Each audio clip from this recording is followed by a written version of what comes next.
आज हम अध्ययन करेंगे अवकल समीकरण के बारे में। यहाँ से हम अवकल समीकरण वाले चैप्टर पे चलेंगे।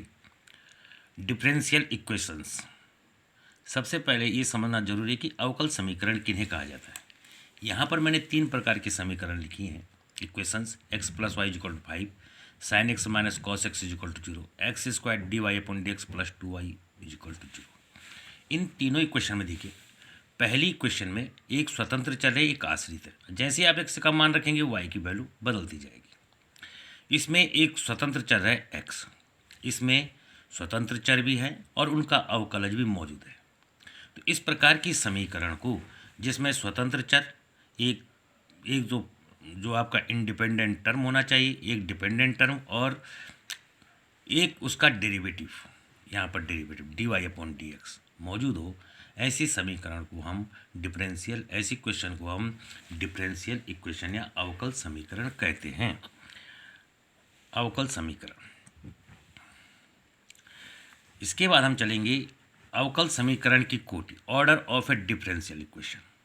ऑर्डर क्या, डिफरेंशियल इक्वेशन की क्या ऑर्डर होती है? तो किसी डिफरेंशियल अवकल समीकरण में स्वतंत्र चर के सापेक्ष आश्रित चर के अवकल गुणांक की उच्च कोटि को अवकल समीकरण की क्रम या कोटि कहते हैं। देखिए, dy/dx + cos x = 0, d2y/dx 2 का होल स्क्वायर + 6y = 0। इस प्रकार ये d3y/dx 3। देखिए, यहाँ पर पहला ही अवकलज मौजूद है, इसलिए इसका ऑर्डर 1 है। यहाँ पर सबसे ज़्यादा द्वितीय कोट, दूसरा जो है, दूसरी बार इसको डिफ्रेंशिएट किया गया है, इसलिए इसका ऑर्डर, इसकी जो कोटि है वह 2 है। और यहाँ पर d3y/dx 3, इसलिए इसकी कोटि 3 है। और इसके साथ साथ आप इसकी डिग्री भी समझ लीजिए, ऑर्डर एंड डिग्री। डिग्री होता है जो ऑर्डर, जो कोटि के बाहर जो घात होती है। देखिए, यहाँ पर इसका ऑर्डर, इसकी डिग्री 1 है, इसकी डिग्री 2 है, स्क्वायर है, इसकी डिग्री 3। कुल मिला के अगर आपको किसी अवकल समीकरण में उसकी कोटि और घात, ऑर्डर एंड डिग्री पूछा गया हो, तो ऑर्डर में तो आपने ये देखना है कि उस डिफरेंशियल इक्वेशन को अधिकतम कितनी बार डिफरेंशिएट किया गया, अवकलित किया गया है। एक बार यहाँ पर d2y/dx 2, 2 बार d3y/dx 3, 3 बार अवकलित है। और इस जो अधिकतम अवकलित पद है उसके बाहर कितनी घात लगी हुई, कितनी डिग्री है उसकी, तो देखो इसकी 3 है, इसकी 2 है और इसके बाहर a की पावर है, a की पावर है। अगर मान लिखे तो आप इसको 1 लिख सकते हैं, इसलिए इसकी घात, इसकी डिग्री 1 है। तो order and degree.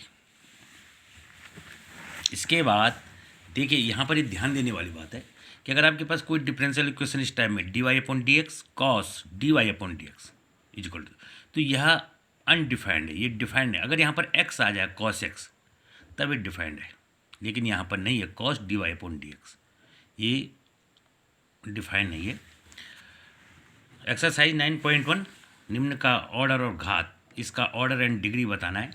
d4y/dx 4, sin y d3y/dx 3। देखिए, इसका जो ऑर्डर है, कोटि है, वह 4 है, 4 बार अवकलित की गई है, लेकिन यह घात में परिभाषित नहीं है। देखिए आप, क्योंकि यहाँ पर साइन उसका अवकलज, फंक्शन नहीं बनाया गया है इसको। साइन एक्स होता तब ये होती। अगला y डैश = +5y = 1। इसका मतलब होता है एक बार अवकलज। dy/dx को y डैश भी लिखते हैं, d2y/dx 2 को y डबल डैश भी लिख देते हैं। तो ये, तो इसमें देखिए कितनी बार अवकलित हुई है, एक बार, एक बार डिफ्रेंशिएट हुई, तो इसलिए इसका ऑर्डर 1। उसके बाहर कितनी पावर लगी है, इसके बाहर 1 पावर लगी है, तो इसकी डिग्री भी 1, घात भी 1। ds/dt की पावर 4 + 3s d2s/dt 2। देखिए कितनी बार अवकलित हुई है, अधिकतम 2 बार, d2s/dt 2। तो इसलिए इसका जो ऑर्डर होगा, कोटि होगी, वह 2 हो जाएगी और घात इसकी 1 हो जाएगी, क्योंकि इसके बाहर से एक घात है। यहाँ देखिए d2y/dx 2 का होल स्क्वायर + cos dy/dx। देखो कितनी बार इसका डिफ्रेंशिएट किया गया, 2 बार, d2y/dx 2, इसलिए इसका ऑर्डर, कोटि इसकी 2 होगी, लेकिन घात के रूप में देखिए इस फलन को देखिए, यह परिभाषित नहीं, अपरिभाषित है, अनडिफाइंड है। इस प्रकार आप समझ गए होंगे कि डिग्री कैसे लिखना है और इसका ऑर्डर कैसे लिखना और डिग्री कैसे लिखना, कोटि एवं घात। इसके बाद हम चलेंगे अवकल समीकरण का हल, कैसे इसका सॉल्यूशन लेते हैं।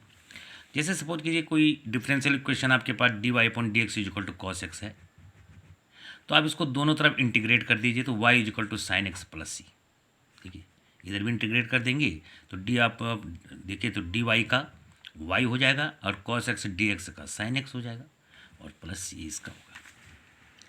क्वेश्चन देखिए 9.2, दिखाइए कि दिया हुआ फलन संगत अवकल समीकरण का हल है। जो आपको फंक्शन दे रखा है, आपको ये पता करना है कि क्या ये इस डिफरेंशियल इक्वेशन का सॉल्यूशन है ये। तो यहाँ पर हम क्या करेंगे, देखो कौन सी डिफरेंशियल इक्वेशन है, 2 बार वाई डबल डैश, माने 2 बार आपको डिफरेंशिएट करना है, 2 बार। देखो इसका देखिए इसका ऑर्डर 2 है, इस ये डिफरेंशियल इक्वेशन लिखी हुई है भी, इसका मतलब है d two y upon d x two minus d y upon d x is equal to 0। देखो 2 ऑर्डर है और पावर इसकी जो डिग्री है वो 1 है। तो फंक्शन दे रखा हमको, हम इसे 2 बार डिफ्रेंशिएट करेंगे। देखिए 2 बार, तो पहली बार y का x के सापेक्ष डेरिवेटिव लेने पर डिफ्रेंशिएट कीजिए इसको, तो y dash is equal to e to the power x का e to the power x 1 का 0। अवकलन याद कीजिए, अवकलन y डैश इतना हो जाएगा। फिर इसका अवकलज लिया y1 का y डैश का y डबल डैश हो जाएगा, 2 बार अवकलित हो जाएगी, ई टू द पावर x का e to the power x ही होगा। दोनों तरफ फिर दोबारा इसको डिफ्रेंशिएट कर देना है x की इन विद रिस्पेक्ट टू x।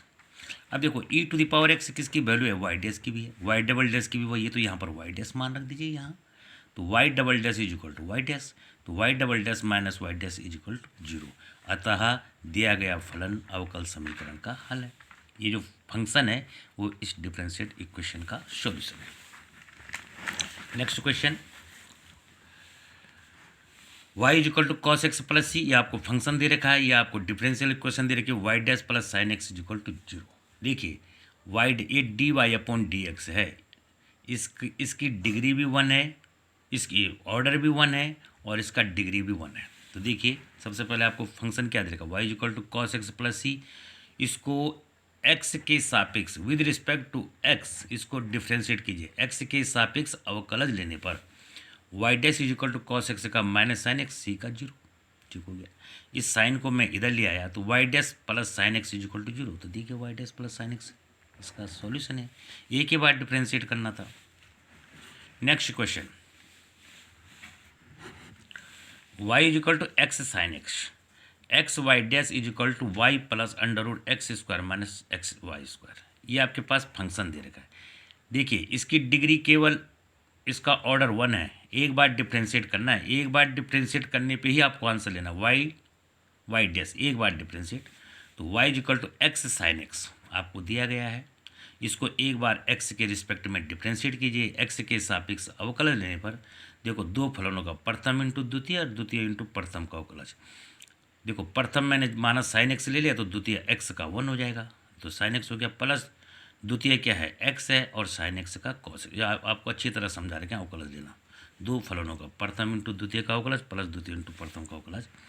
अब देखिए यहाँ पर ये वाई डैश आ गया, हमको आंसर लाना है एक्स वाई डैश, तो इसको x से मल्टीप्लाई कर दीजिए। देखो यहाँ पर भी, यहाँ पर भी, यहाँ पर भी, तो क्या हो जाएगा x y dash is equal to x sine x plus x square cos x is equal to x sine x plus x square cos x को under root 1 minus sine square x लिख दिया is equal to x sine x क्या है, फलन है आपका, जो आपको फंक्शन दे रखा y is equal to x sine x, तो एक्स साइन एक्स की जगह में y रख दिया प्लस एक्स स्क्वायर 1 माइनस, यहाँ से साइन एक्स की वैल्यू निकालिए, साइन एक्स है y upon x, y is equal to x sine x है तो sine x is equal to y upon x, यहाँ पर रख दीजिए साइन स्क्वायर एक्स में y square upon x square is equal to y plus ये हो गया आपका एक्स स्क्वायर, ये हो जाएगा आपका x square minus y square upon x square का अंडर रूट एक्स अलग हो जाएगा, ये अंडर रूट में रह जाएगा, एक्स से एक्स कैंसिल कर दीजिए तो y plus x under root x square minus y square, किसका मान लेके चले थे हम, x y dash is equal to y plus x under root x square minus y square. अतः दिया गया फलन संगत अवकल समीकरण का सॉल्यूशन है। अगला क्वेश्चन देखिए, question number 10, y is equal to under root a square minus x square, x belongs to minus a such that x plus y d y upon d x is equal to zero. देखो एक बार x d y upon d x मैंने एक ही बार आपको इसको differentiate करना और ये आंसर लाना आपको। तो देखिए y is equal to under root a square minus x square, तो आप जानते हैं अंडर रूट एक्स का डिफ्रेंसिएशन 1/2 अंडर रूट एक्स होता है, तो 1/2 अंडर रूट एक्स। देखिए लेकिन यहाँ पर फिर इसको भी डिफ्रेंशिएट करना पड़ेगा। अंडर रूट एक्स का आपने निकाला होगा, एक्स की पावर 1/2 का अवकलन निकालिए, डिफ्रेंशिएट कीजिए तो 1/2 अंडर रूट एक्स। इसका फिर अवकलन लेना पड़ेगा, तो ए तो कांस्टेंट है, ए का 0 हो जाएगा और एक्स स्क्वायर का -2x, ये इसका डिफ्रेंसिएशन हो जाएगा किसका, y is equal to under root a square minus x square, y is equal to 1/2 under root a square minus x square -2x। इसके बाद इसको यहाँ क्रॉस मल्टीप्लाई कर दीजिए। देखिए under root a square minus x square y dash is equal to minus, यहाँ minus x रह गया, एक्स को इधर ले आइए तो x plus under root a square minus x square कौन सा है, ये वाई की वैल्यू है, तो यहाँ पर इसका मान वाई रख दीजिए। देखिए ये देखिए एक्स को इधर लाए तो एक्स प्लस इसको वाई रख दीजिए और वाई डैश को d y upon d x लिख दीजिए इजिकल टू जीरो। यही आपको लाना था और यही इस या जो फंक्शन है यह इस डिफरेंशियल इक्वेशन का सॉल्यूशन है। अब आपको होमवर्क करके देना है, यहाँ पर देख लीजिए, इसको क्रॉस मल्टीप्लाई कर दिया यहाँ, ये देखिए यहाँ माइनस एक्स रह गया, माइनस एक्स को आप इधर लाइए तो एक्स प्लस ये हो गया, ये वाई की वैल्यू है, शुरू में हमको फंक्शन दे रखा तो इसको वाई रख दिया, इस वाई डैश को d y upon d x रख दिया। आपको होमवर्क करके देना एक्सरसाइज 9.1 का क्वेश्चन नंबर 8, 9, 10 और 9.2 का क्वेश्चन नंबर 8 और 9।